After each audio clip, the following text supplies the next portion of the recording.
Pues parece que nos estamos incorporando todos. Buenas tardes a todos.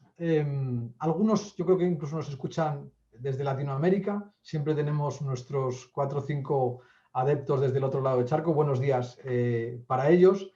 Bueno, el motivo que nos ocupa hoy es explicar, hablar, comentar la nueva normativa reguladora del auxilio en carretera. Bueno, el nuevo Real Decreto de Auxilio en Carretera que se publicaba el pasado 17 de marzo, tras el Consejo de Ministros del día 16, supone un giro radical, un cambio, una innovación especialmente importante en el ámbito de la seguridad vial. No existía hasta este momento ninguna regulación de todo lo que es el auxilio en carretera. Y lo que nos encontramos es una norma que pasa a nuestro país del estar el último a convertirse en el primero, ¿no? 3 son los objetivos fundamentales de la norma, o cómo vemos nosotros, la traza de la norma, hacia dónde camina la norma. En primer lugar, democratizar la llamada de emergencia, ¿no? Sabemos que la llamada de emergencia, el eCall, desde el 2007, desde el 2009, posteriormente una directiva del 2015, es un objetivo de la Unión Europea, implantar la llamada de emergencia para que en caso de accidente o de avería, rápidamente podamos conectar con quien tengamos que conectarnos para poder solucionar la incidencia, el accidente que hemos tenido. Al final son minutos en los que, minutos de riesgo y por otra parte minutos en los que se puede salvar la vida. Pues el eCall, lo que hace este reglamento es, en primer lugar, democratizar esa llamada de emergencia y hacerla tangible, real, para todo tipo de vehículos, para todo tipo de personas. Se democratiza, digamos, la llamada de emergencia del eCall. En segundo lugar, un elemento especialmente importante del que nos hablará sin duda especialmente el presidente de ANEAC, dignificar la profesión y la actividad del auxilio en carretera, ¿no?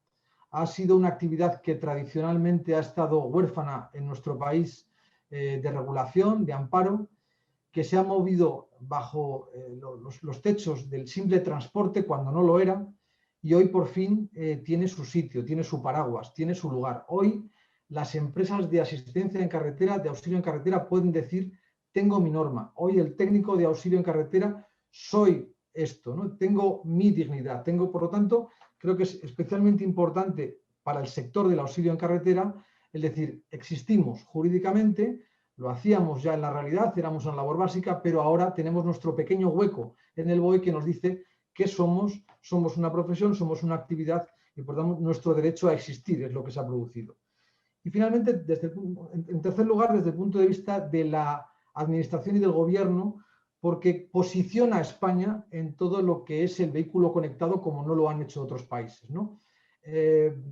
La regulación del auxilio en carretera, la obligación de comunicación telemática junto a la nueva plataforma DGT 3.0 coloca a España en una posición que no existe en el resto de Europa. Es la primera vez que servicios profesionales en carretera, por una parte, y el propio particular, por otra, se ven obligados a comunicar no a través de dispositivos que sean visuales para los ojos, sino visuales telemáticamente, su posición para evitar incidentes en la carretera.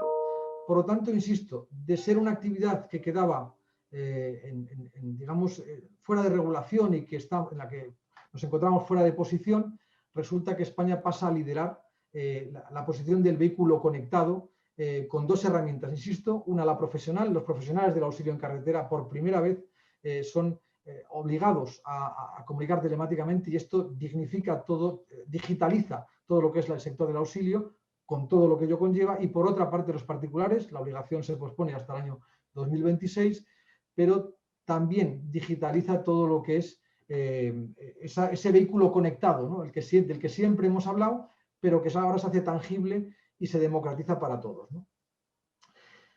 Y para explicar todo esto, el propio gobierno publicaba una nota de prensa donde dos datos eran especialmente importantes, ¿no?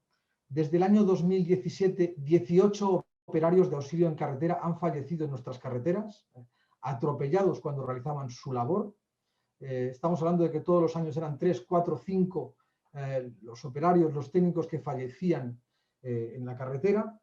Y segundo, casi 42 personas que tenían que ser auxiliadas, que o estaban colocando los triángulos o se encontraban simplemente estacionados a la espera de que llegase cuanto antes el servicio de auxilio, fallecían en nuestro país desde el año 2018.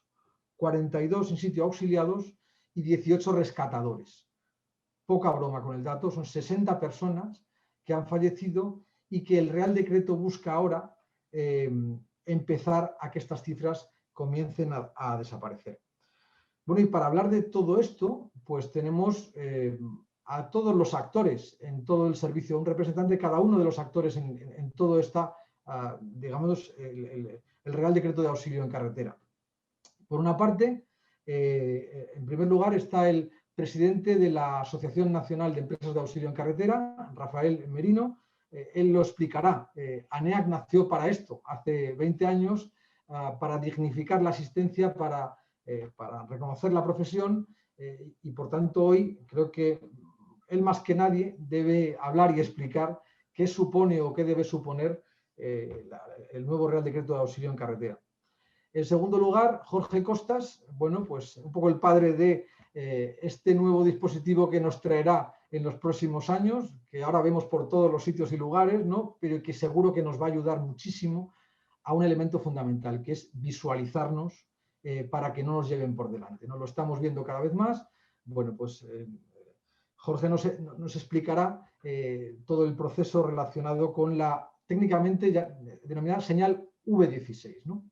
Y finalmente, Fernando Solas de Pons, que nos explicará cómo es todo ese proceso de formación que ahora todos tenemos que tener, ¿no? Fundamentalmente los técnicos de auxilio en carretera, pero todos poco a poco tenemos que ir conociendo también como particulares que vamos a hacer uso de un elemento más que nos va a ayudar, ¿no? Que es la V16. Bueno, pues fundamentalmente Fernando nos hablará un poco de todo lo que es el proceso de formación en esta actividad ahora reconocida, que es jurídicamente, que es la del auxilio en carretera. Yo creo que es el momento de callarme y con estos tres lujos de ponentes que tenemos hoy, pues simplemente, digamos, dejar hablar. Podemos, digamos, mandar algunas preguntas y en la medida en que podamos, porque es verdad que el tiempo es el que es, finalmente intentaremos responderlas. Presidente, todo tuyo. En fin, la posición, ANEAC, toda la asistencia en carretera es el Real Decreto. Adelante. Bueno, pues buenas tardes a todos y muchas gracias por la asistencia. Nosotros lo que podemos plantear en este momento es que hemos conseguido el objetivo para el que se creó nuestra asociación. ANEA nació con la intención de dignificarnos como un sector diferenciado del transporte y con una formación y una serie de requisitos para nuestros operarios y para los operadores, en el cual recogieran, bueno, pues la formación necesaria para evitar precisamente pues lo que hemos venido teniendo a lo largo de estos años de accidentes con nuestros trabajadores en la vía. ¿Qué nos supone para nosotros este reglamento? Pues todo. Nos supone desde pasar de ser vehículos de consideración de transporte sin contingencia de las cargas por anticipado, porque jamás nos llamaban por adelantado para hacer el servicio, sino que surge cuando surge la avería o el accidente y por lo tanto difícilmente podíamos estar anclados en esta actividad. Somos por construcción y por el movimiento, una vez finalizado la asistencia en carretera, pues somos transporte, pero no la actividad principal, que es la retirada de vehículos recientemente averiados o accidentados de la vía. ¿Qué ha pasado a lo largo de estos años? Pues estamos hablando hace ya más de 30 años que empezamos con la asistencia. Inicialmente la grúa era un elemento más, una herramienta más del taller de reparación, que habían talleres que tenían capacidad suficiente, pues suficiente era para tener un vehículo de estas características.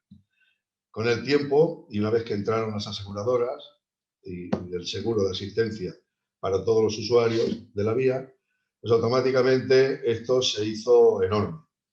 Hace ya muchísimos años.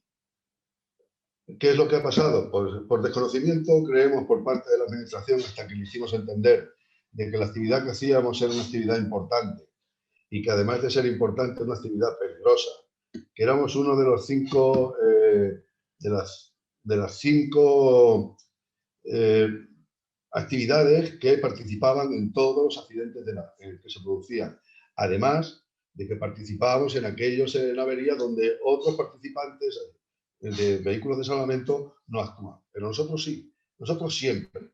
Con lo cual teníamos un peligro las 24 horas al día, porque trabajamos 24 horas al día y trabajamos 365 días al año, en el que teníamos que dar una respuesta a la demanda de tanta asistencia como ha sido requerida a lo largo de todos estos años. ¿Esto qué ha supuesto?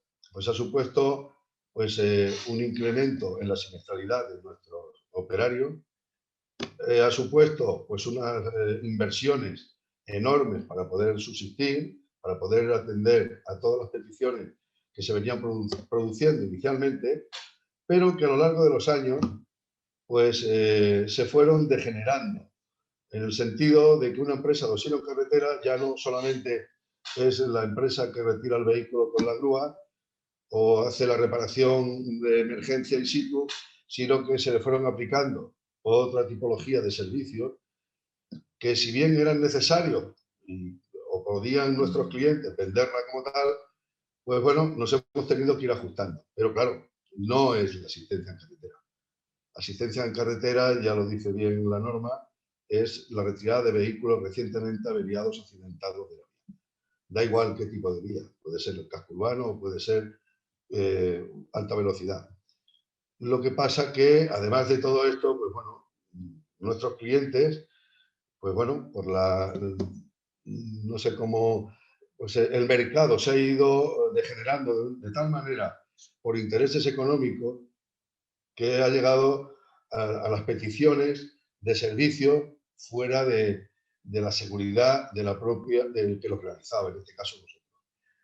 Se nos exigen cosas que son difíciles de asumir, porque nosotros, como empresas de auxilio en carretera, podemos tener toda la tipología y toda la formación para actuar en las carreteras.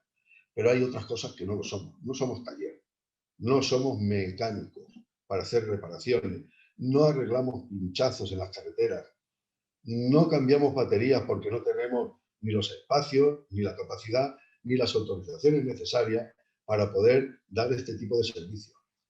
Pero, como es algo que nuestros clientes nos exigen, porque a su vez para ellos poder competir, pues bueno, tienen que hacer ofertas nuevas, estas ofertas nuevas ante el desconocimiento total que había por parte de algunas de ellas de lo que era la asistencia, nos ha llevado a que hoy en día pues se lleven a cabo una serie de prácticas que nos estaban matando las carreteras.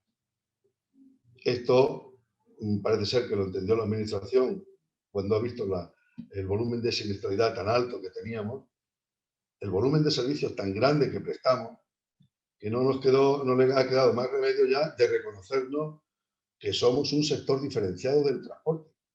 No somos transporte de mercancías en general. Con lo cual, ¿esto qué conlleva? Pues bueno, conlleva que hay lo que se podía haber hecho durante 30 años, poco a poco, para que no sea un quebranto en las relaciones contractuales que puedan existir actualmente entre clientes y operadores de la grúa o empresas de grúa, o clientes y usuarios de la asistencia, que ahora, bueno, pues tienen una serie de ofertas, una serie de contratos con unos vencimientos y unos plazos que con esta nueva regulación difícilmente se van a poder sostener. ¿Por qué? Porque la tipología de los servicios que puedan prestar, o sea, que quien pueda prestar, según este reglamento, servicios de asistencia en carretera, tanto en cascos urbanos como en vías de alta velocidad, son solo empresas exclusivas de auxilio en vía pública, que es la nueva denominación que le han dado. ¿Esto qué significa? Significa que talleres, coches taller de talleres, empresas de reparto que se dedican también pues, a arrancar coches, otra tipología de servicios, no los podrán realizar ninguna empresa de estas contratadas que no estén dentro de una empresa de auxilio en vía pública. ¿Esto qué quiere decir? Una empresa de auxilio en vía pública tendrá que tener todos los medios necesarios para la retirada de toda la tipología de servicios que se pueda prestar en una asistencia, pero dentro de una empresa de asistencia en vía pública.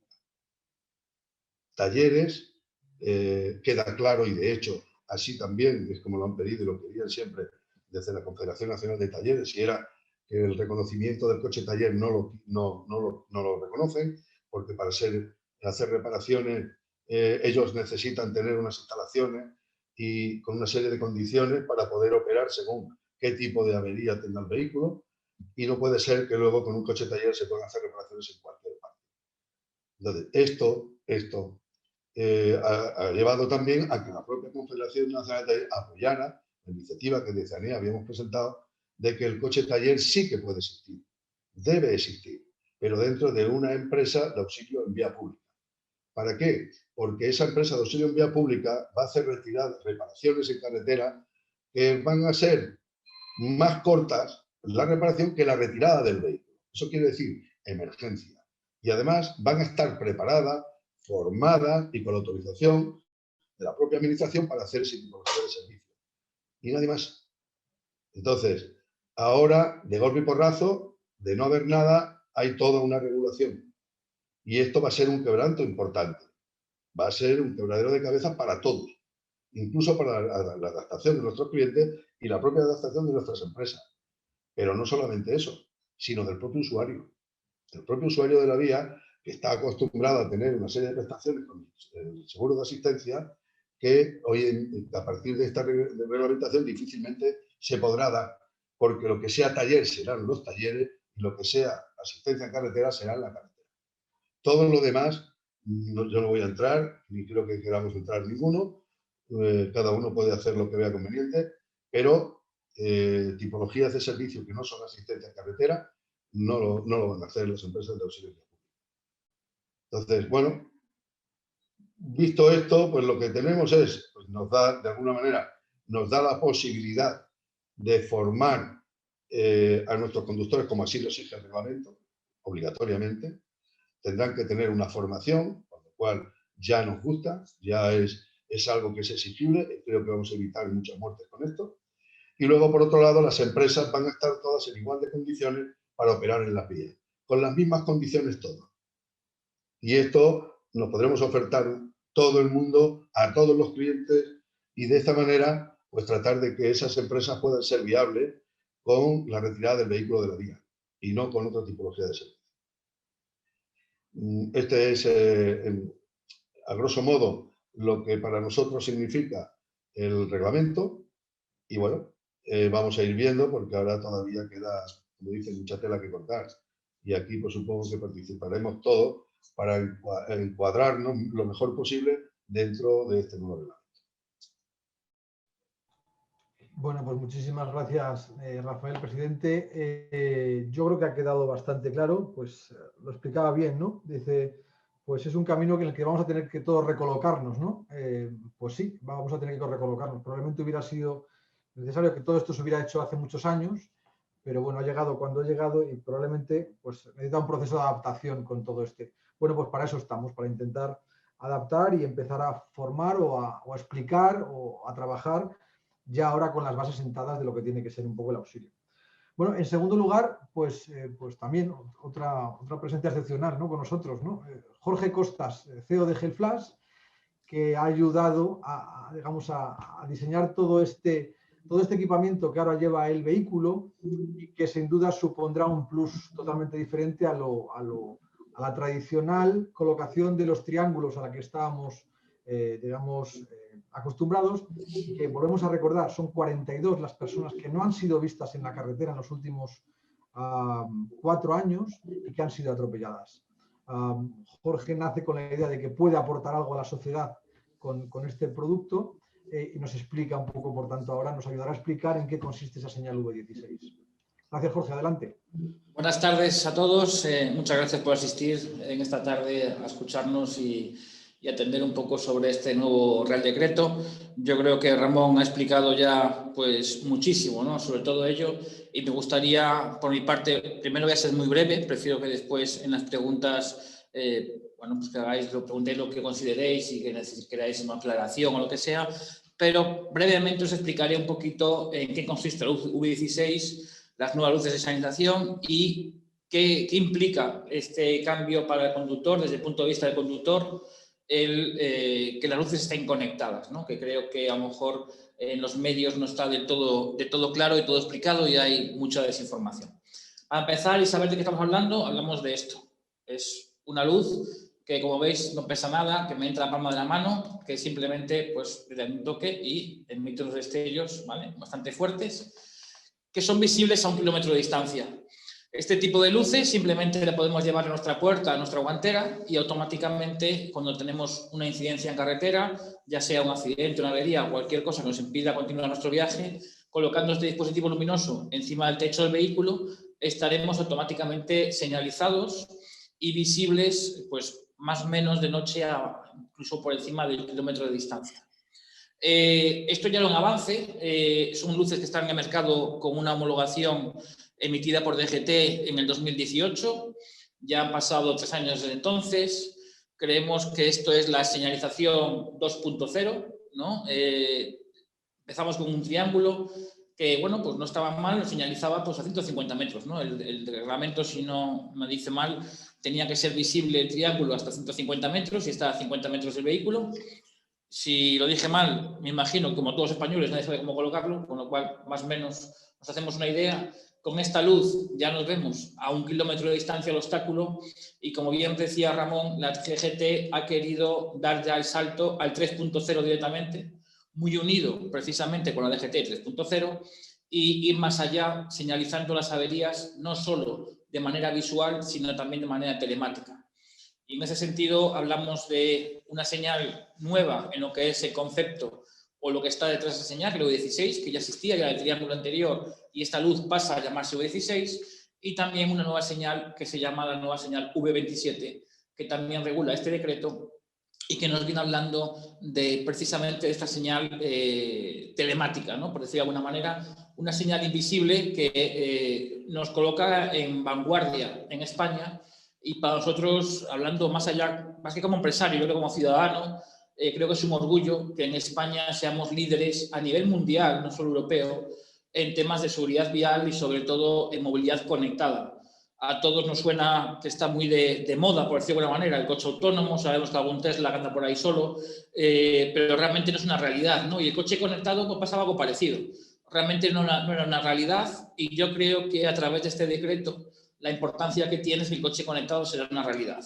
Y además no el coche conectado que se fabricará dentro de 2 o 3, 4 años, sino cualquier coche conectado, será cualquier coche conectado cualquiera que lleve un dispositivo como este, con un coste bastante asumible, y nuestro Renault 5 de hace 40 años también podrá ser conectado, ¿no? ¿Por qué? Bueno, en el momento que se enciende la luz, la propia dispositivo tiene dentro una tarjeta SIM, para que nos entendamos de alguna manera, aunque es una SIM virtual, una eSIM, y esto mandará la posición a la nube de DGT 3.0. ¿Qué implica esto? Bueno, evidentemente, para empezar, que quede muy claro, y me gustaría recalcar esto, que es totalmente anónimo. Cuando compramos la luz, en ningún punto, en ningún momento, vamos a registrar los datos personales en ningún sitio, ni datos del vehículo, ni mucho menos. Por lo tanto, el Estado y el regulador o la administración no van a saber nunca quién está, ni siquiera qué vehículo está detrás de esa incidencia. Lo que sí va a saber es que hay una incidencia en un momento dado y podrá compartir, que es la filosofía que lleva al desarrollo del proyecto de DGT 3.0, con otros conductores esa incidencia.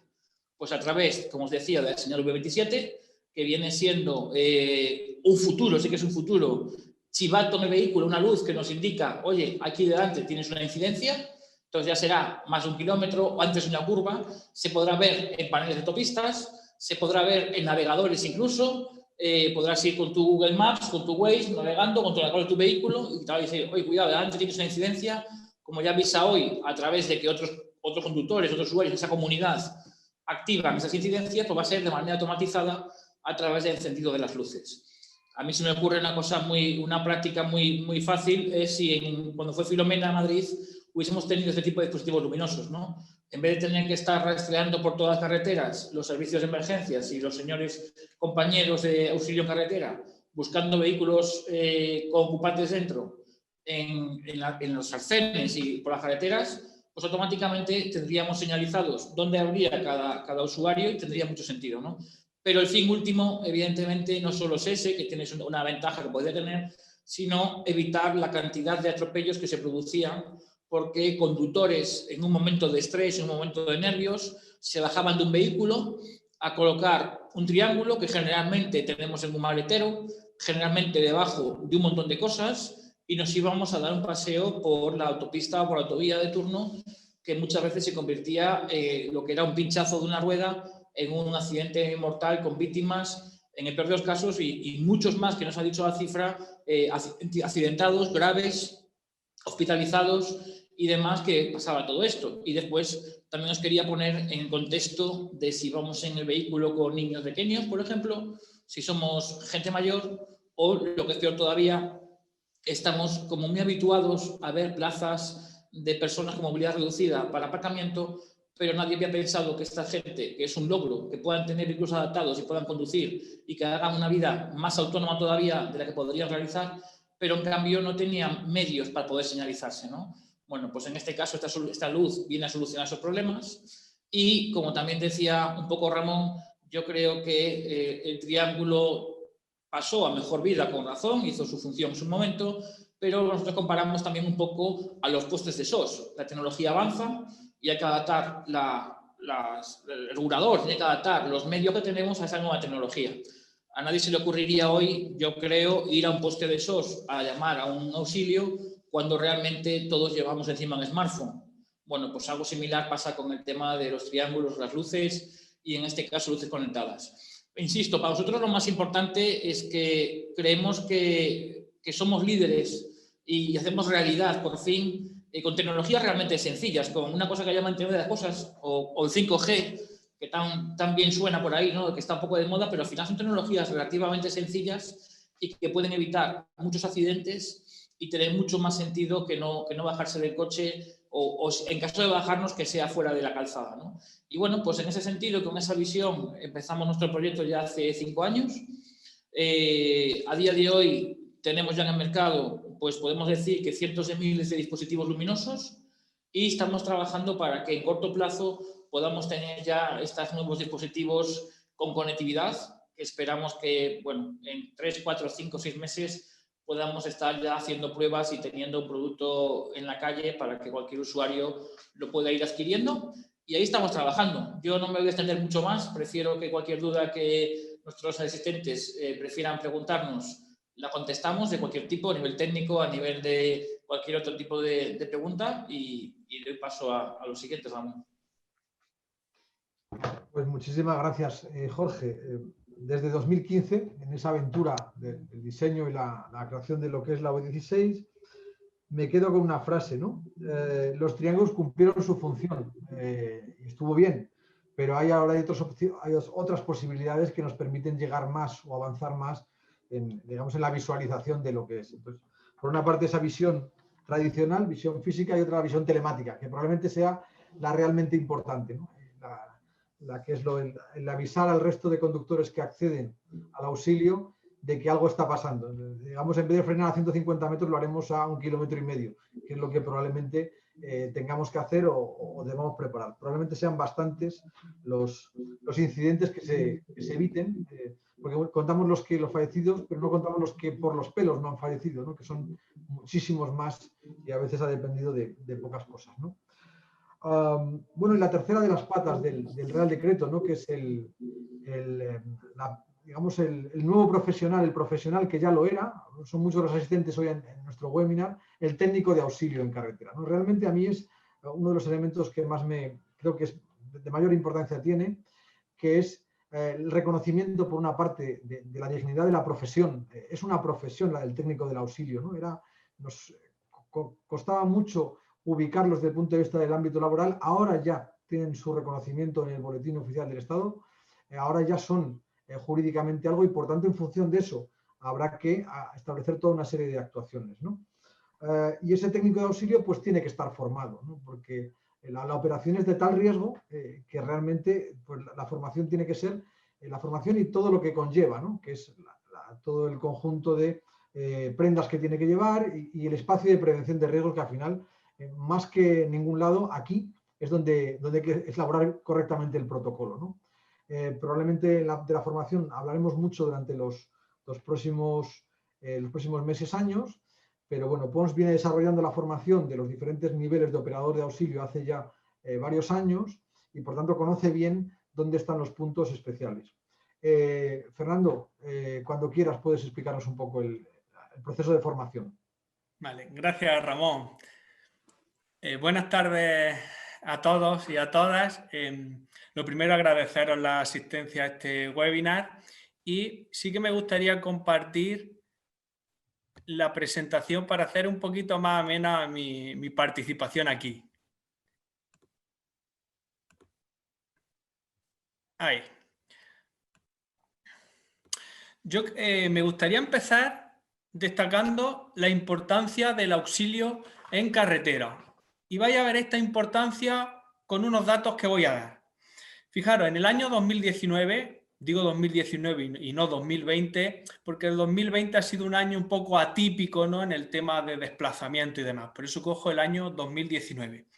Hubo 34,5 millones de vehículos en España, con 27,2 millones de conductores.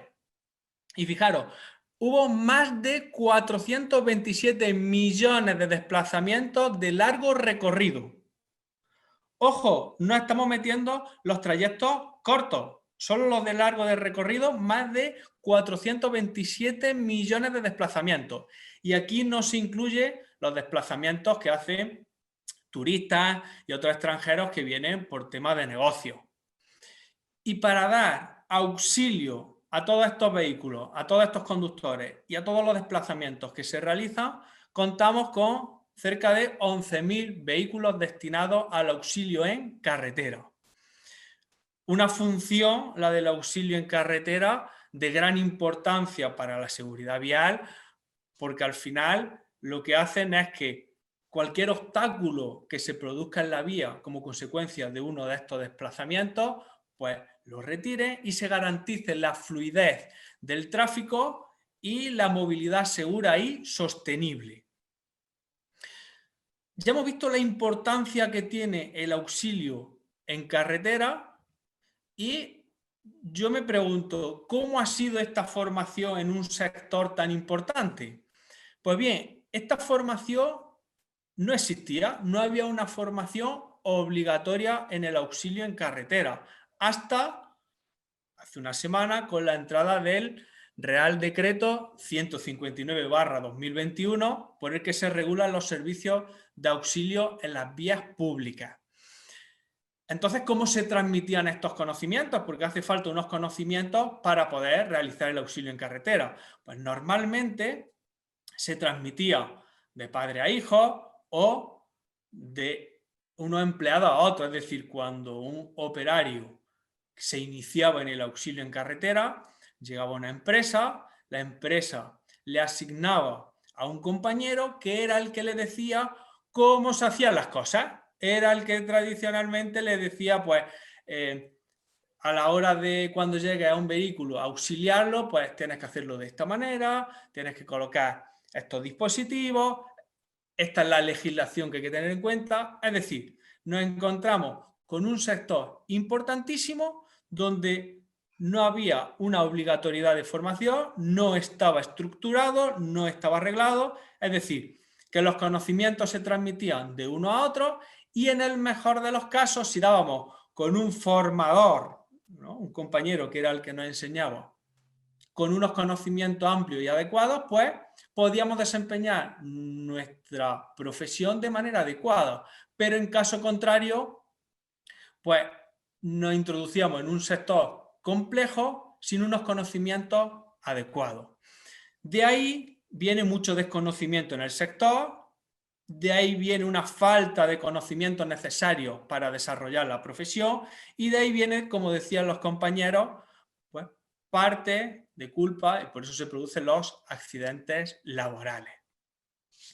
Pues bien, con la implantación de este Real Decreto, esto ha cambiado porque establece una obligatoriedad para el operario de auxilio en carretera que debe de tener una serie de conocimientos sobre normativa de tráfico y sobre prevención de riesgos laborales principalmente. Pues bien, eso es lo que nosotros venimos trabajando desde hace varios años. Aunque no era una formación obligatoria, muchos de los compañeros del auxilio en carretera se preocupaban por profesionalizar el sector y demandaban una formación de calidad. Y nosotros hemos impartido a nivel presencial y a nivel telemático, a nivel online, formación de auxilio en carretera. Y me gustaría enseñaros pues cómo son estos dos niveles de formación que nosotros desarrollamos a día de hoy.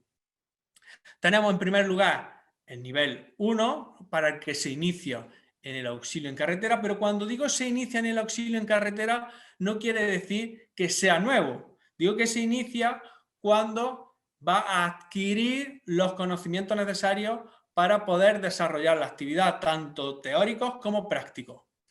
Por ello, en este nivel 1, que estaría formado por 5 módulos formativos, tenemos las características del puesto de trabajo, los vehículos de auxilio en carretera que se utilizan con sus características para elegir el vehículo más adecuado según el auxilio que se vaya a realizar y, muy importante, la documentación que tenemos que llevar cuando vayamos a hacer el auxilio en carretera. También, fundamental, qué equipo de trabajo y las características técnicas del vehículo, porque, ojo, en este Real Decreto dice que el operario de auxilio en carretera es el que tiene que tener en cuenta que el vehículo cuente con todos los elementos necesarios para realizar el auxilio en carretera y además tiene que utilizar adecuadamente los equipos de protección individual. Lógicamente, cómo tiene que ser la prestación de este servicio y siempre acorde a la seguridad vial. Por eso, para desarrollar este módulo hemos tenido muy en cuenta el protocolo de auxilio en carretera editado por la Dirección General de Tráfico. Uno de los contenidos que este Real Decreto de auxilio en carretera lo declara como obligatorio es el de prevención de riesgos laborales, por eso nosotros lo incluimos en nuestra formación.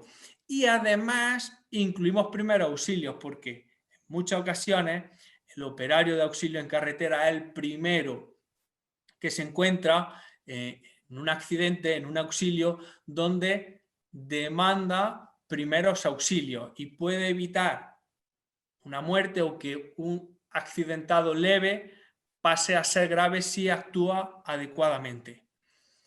Y una de las partes más importantes, aunque a priori no lo pueda hacer, es el módulo 5 de calidad del servicio y atención al cliente. Porque en el momento en el que el operario de auxilio en carretera se pone el traje, ¿no? Se pone el equipamiento de protección individual, está representando a la empresa.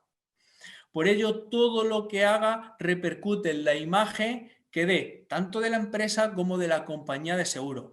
Y no podemos perder de vista que al final, cuando estamos haciendo auxilio en carretera, tenemos que tratar con personas. Y es muy importante esta escucha activa que se hace del auxiliado y la manera de interactuar con él. Una vez que se supera este nivel 1 de auxilio en carretera, también los operarios deberían obtener los conocimientos necesarios a través del nivel 2, donde entran más en profundidad en todo lo necesario para el auxilio en carretera, tanto el módulo 1, riesgo en el auxilio, más parte de prevención, como hablaba antes, que era obligatorio en este Real Decreto, lógicamente accidentes laborales y su prevención, como comentaban antes los compañeros, todavía a día de hoy siguen muriendo operarios de auxilio en carretera mientras desarrollan su actividad sigue siendo una lacra en este sector y tenemos que acabar con ello. Por ello tenemos que conocer muy bien cómo actuar para evitar estos accidentes laborales. Por desgracia, un tema que sigue siendo de actualidad, el COVID y cómo debemos prevenirlo.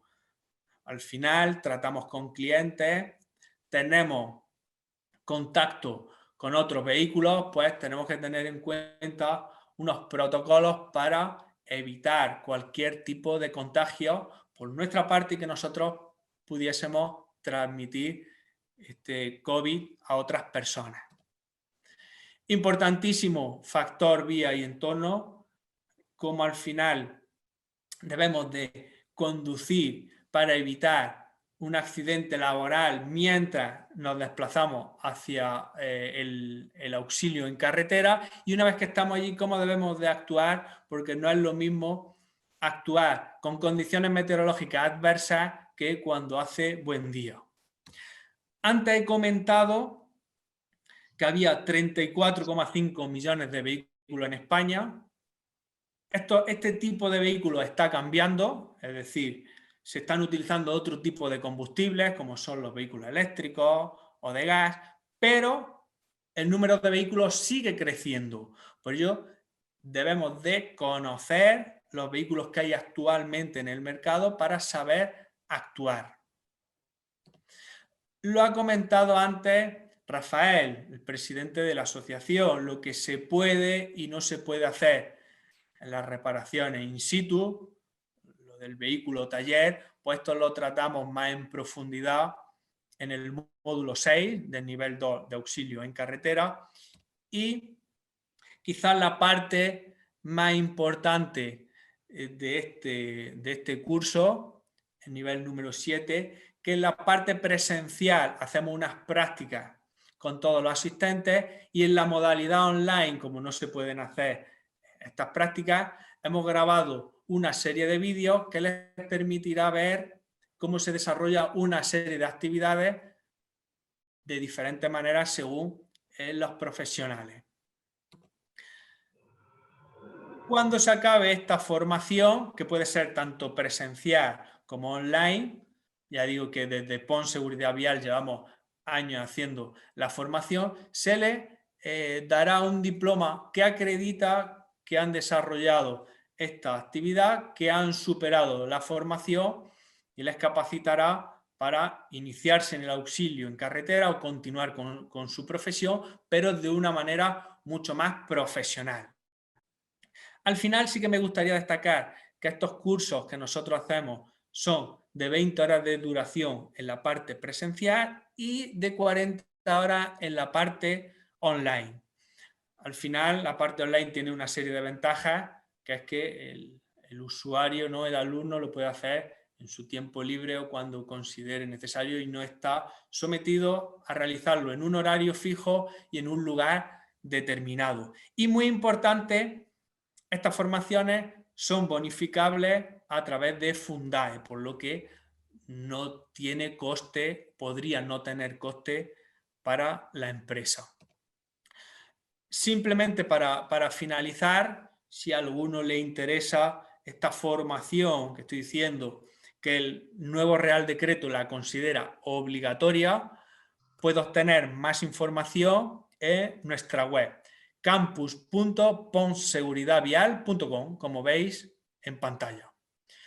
Bueno, al final simplemente quería transmitir la importancia que tiene para PON Seguridad Vial el auxilio en carretera, no solamente ahora que lo considera como una actividad obligatoria para el sector, sino antes de que fuese obligatoria. Nosotros ya estábamos trabajando en estas formaciones y han sido ya muchos los operarios de auxilio en carretera que se han formado a través de PON Seguridad Vial. Nada más que comentar por mi parte, Ramón. Bueno, pues Fernando, muchísimas gracias. Yo creo que la frase de Fernando es especialmente clara, ¿no? Dice, con independencia que sea o no obligatoria la formación, nosotros hemos creído hace mucho tiempo en ella, ¿no? Y si hay una operación que probablemente es de riesgo, es probablemente la del operador de auxilio en carretera, ¿no? Con lo cual, no ya tanto por la obligatoriedad o no, sino porque por el medio tienes un conjunto de trabajadores y tu familia, al final, que es tu empresa, pues la formación para que puedan salir y puedan recoger el vehículo y puedan ayudar y puedan, ese incluso módulo que ahora explicaba, a la atención al cliente de un modo correcto, bueno, pues es un poco lo que comprende todo el módulo. Yo conozco bien a Fernando, es un apasionado de este curso en especial, porque cree especialmente en él y yo creo que son bastantes las personas que han podido aprovecharse un poco de esa profesionalización de la formación que explicaba, ¿no? Pasamos del efecto cuñado al efecto profesional en el auxilio en carretera. Yo creo que es un avance importante. Bueno, nos quedan todavía unos minutos y hay un conjunto de preguntas que intentaré resumir.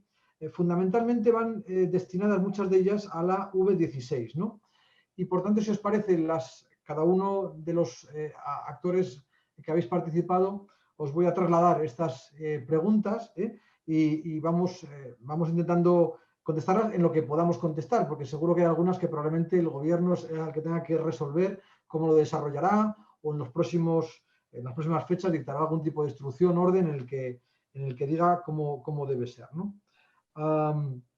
En primer lugar, nos preguntaban respecto a la V16, los dispositivos que son válidos ahora o los que están pendientes o los que pueden utilizarse, dejarse de fabricar. Jorge, no sé si hay varias preguntas con este punto, no sé si nos puedes trasladar. Vale, os traslado un poco cómo quedó el decreto, lo que está publicado. Es que reconocer una sorpresa, ¿no? La decisión de DGT. Entonces explico un poco la situación. A día de hoy, las luces que estaban homologadas según la homologación publicada en el 2018 en orden ministerial se pueden seguir utilizando hasta el 1 de enero de 2026. Eso hasta hoy. Tenemos 3 periodos, vamos a decir más claro, 3 periodos. Hasta el 1 de julio de este año. ¿Qué pasa? Tenemos que utilizar todavía el triángulo, ¿vale? Si las circunstancias de tráfico lo permiten, según el reglamento antiguo. Y a partir del 1 de julio podemos sustituir ya definitivamente el triángulo por 2 opciones. O por las luces homologadas hasta el 2000, con la normativa del 2018, o ya las nuevas luces conectadas. Y esa situación se mantendrá durante 5 años, en el cual hasta 1 de enero del 26, otro tramo de tiempo, podemos utilizar o la luz o el triángulo, no y el triángulo, sino luz o triángulo, y a partir del 1 de enero del 26 ya sí que sí tenemos que utilizar las nuevas luces conectadas. Preguntaban sobre el tema de que también la DGT o el regulador, el Ministerio del Interior, al fin y al cabo, ha decidido que no se pueden vender a partir de la fecha de aprobación del decreto, es decir, desde el pasado martes, no se pueden vender más luces que estén fabricadas con la homologación antigua, ¿vale? Que no tengan conectividad. Entonces, efectivamente, queda ahí un poco de vacío, no vacío ninguno, que queda claro que las luces que estemos en stock, las empresas fabricantes, podemos seguir vendiéndolas. En el momento que se acabe ese stock, deberemos ya de vender nuevas luces con conectividad. Evidentemente, nuestro caso es que tenemos un stock bastante considerable, pero que va a durar muy poquito tiempo. Entonces, efectivamente, es probable que haya en el mercado un hueco de X meses en el cual no tengamos disponibles algunas luces, por eso nos tocará acelerar este proceso.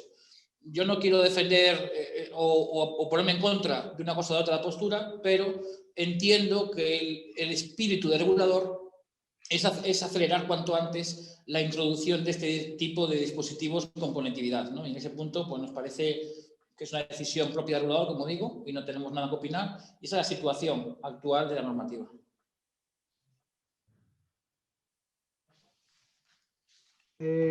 Para el presidente de ANEAC, nos pregunta Ángel Muñoz, respecto a las señales, a los dispositivos de color azul que tienen otros vehículos de emergencia y que en este caso el decreto pues no establece nada en cuanto a las luces de color azul.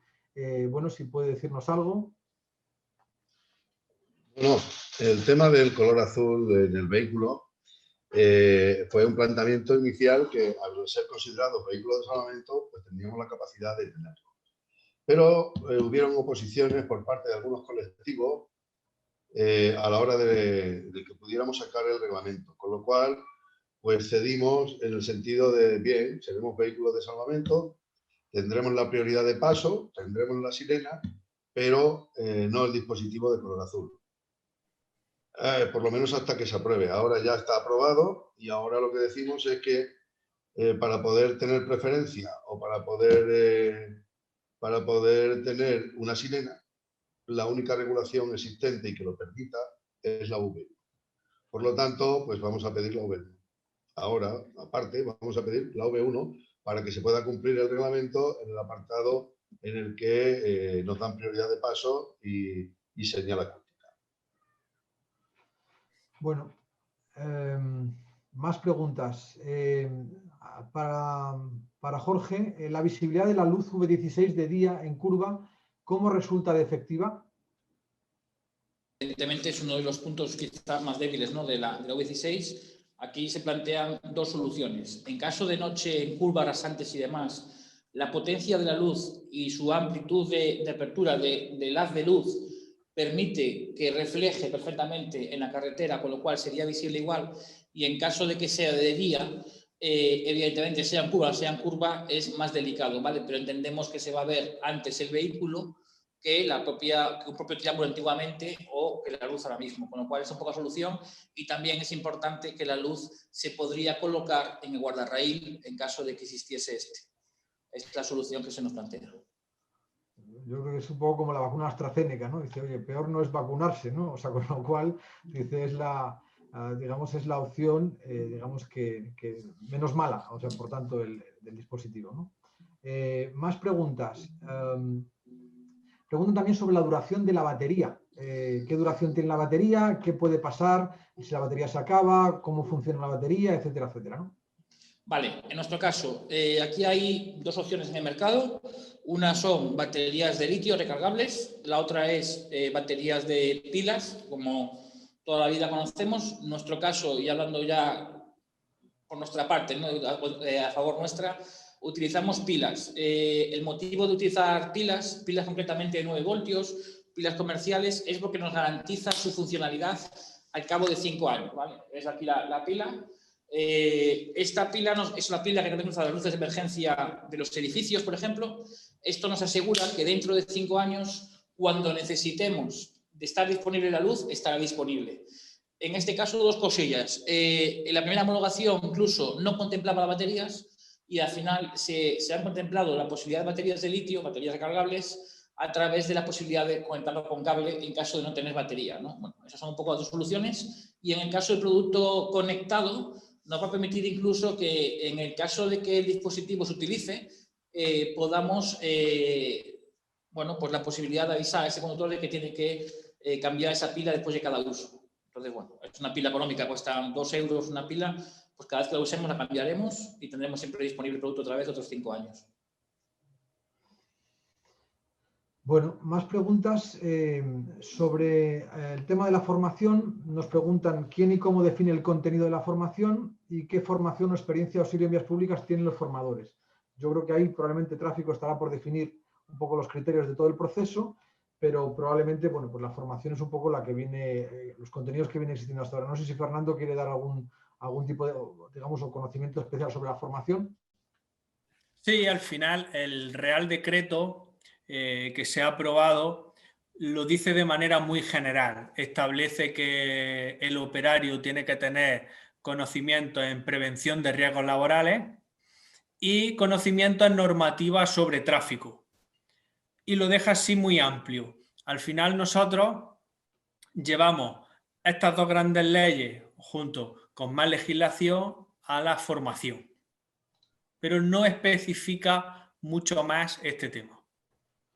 Vale. Más cosas. Nos pregunta también acerca de la comunicación de la situación del vehículo, cómo se desarrolla, ¿no? Que puede realizarse tanto por un tercero como un operador de auxilio. No sé si quiere hablarnos Rafael, pues yo creo que el decreto lo dice bien claro, que la figura del tercero es el que ayuda a todos los operadores de auxilio, puede ser el tercero o el operador de auxilio el que pueda comunicar la información.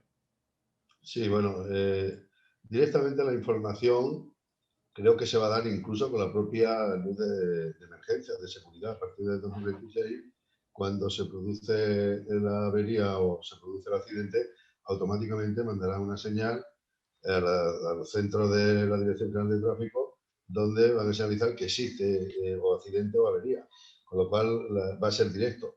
Pero en el caso de nuestro, actualmente, cada vez que un vehículo vaya a hacer cualquier operación en la vía, sea un casco urbano, sea lo que sea, tenemos que comunicarlo a través de la DGT 3.0, la comunicación que nosotros tenemos ya, de alguna manera, implantada por la Dirección General de Tráfico para que sepan dónde están posicionados nuestros vehículos. Esto ya hace años que lo desarrollamos y ahora pues, va a dar su utilidad. Y es el posicionamiento de las grúas cuando están operando dentro de la DGT 3.0. O sea, la llamada va a ser directa de la propia empresa de grúas. También preguntan para la asociación, para el señor Merino, por otra asociación, ¿disponen de alguna información respecto de cómo funcionará el registro? Bueno, esto es un tema que supongo que ahora, a partir de ya, en cualquier momento, pues la propia administración se pondrá en contacto con todas las partes implicadas en lo que es el reglamento para que desarrollemos de alguna manera, pues bueno, todas las condiciones para acceder al mercado y la formación y todo lo que en el reglamento dice, como el tema de, creo que he visto una pregunta que salía por aquí también en el tema de la formación, que si la formación que se ha venido dando en los últimos años desde esta propia federación va a ser válida y, por supuesto, no había otra y lo hacían los profesionales. Con lo cual, hoy en día, lo más válido que puede haber dentro de una regulación son los cursos que venimos impartiendo nosotros desde hace años como profesionales. Pero esto será algo que tendrán que homologar la propia administración. Tanto el registro de empresas, las condiciones cómo se podrán registrar, como las exigencias para la prestación de esos servicios. Todo esto lo hará la administración, supongo que contando con nosotros. Nos pregunta también por la nueva señal de empresa de auxilio en vías públicas. Nos indican que es muy grande y bueno, que qué ocurrirá con la señal, con la placa, ¿no? Bien, bueno, pues sí, efectivamente. Nosotros ya pusimos ese punto antes de que se publicara en el reglamento, de que era prácticamente imposible poner una placa de esas dimensiones en los vehículos. Entonces, iba más dirigida esa placa a la empresa. Pero nosotros hemos solicitado ya, de hecho, creo que ya Ramón tiene algo preparado y escrito para que, y lo recoge también la DGT, en el hecho de que las placas tienen que tener unas dimensiones adecuadas pues para la tipología de servicio que vamos a dar. No pueden tapar toda una parte delantera de un vehículo. Entonces, bueno, pues ya estamos en ello y ya hemos presentado y la administración se ha dado cuenta que efectivamente tiene que haber una modificación. Habrá más de ese tipo. Bueno, yo creo que efectivamente el asunto es especialmente novedoso y esto supone pues que habrá correcciones que hacer. Nos indican desde la administradora, nuestra querida Amanda, que el tiempo ha concluido. Yo creo que ha sido un auténtico lujo contar tanto con Rafael como Fernando, con Jorge, las tres patas de lo que es el nuevo Real Decreto de Auxilio en Carretera. Como hemos visto, yo creo que hay mucho contenido, hay mucho que explicar, hay mucho que hablar y sin duda habrá mucho que tratar durante los próximos meses durante el auxilio en carretera. Entra en vigor el próximo 1 de julio y por tanto durante todo este proceso bueno, pues tendremos que hacer todo lo que haya que hacer para trasladar a todos aquellos que trabajan en el auxilio, pero vuelvo otra vez a la idea inicial. Supone la democratización de la llamada de emergencia para todos, en todos los vehículos, en todos los conductores, para llegar cuanto antes a la avería del accidente y la dignificación de toda una actividad, de toda una profesión que hasta ahora tenía difícil su encuentro. Por lo tanto, yo creo que es una noticia importante y simplemente nos tocará a todos observarla, verla, desarrollarla.